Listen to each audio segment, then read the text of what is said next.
estamos começando mais um vídeo nesse canal e hoje eu vim responder uma tag pra vocês muito legal que se chama Se Eu Fosse. Então a tag funciona assim, as frases começam com se eu fosse e aí uma continuaçãozinha ali e eu tenho que complementar ela, tá? Então a primeira frase é se eu fosse um mês.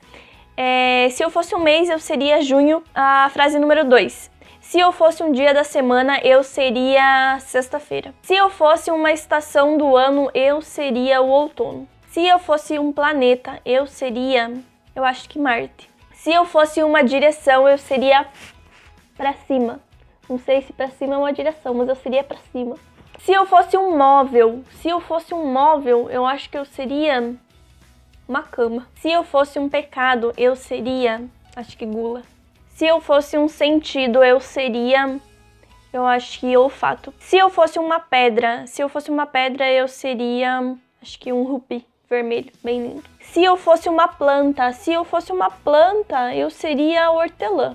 Se eu fosse uma flor, eu seria peônia. Se eu fosse um prato, eu acho que eu seria polenta, porque eu adoro polenta.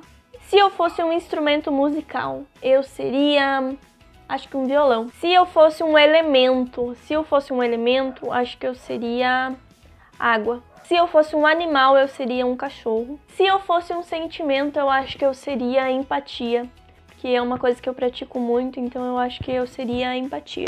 Se eu fosse um lugar, eu seria uma praia, que eu adoro praia, apesar de não entrar no mar. Eu gosto de praia. Se eu fosse um sabor, eu seria chocolate. Se eu fosse uma palavra, eu seria paciência.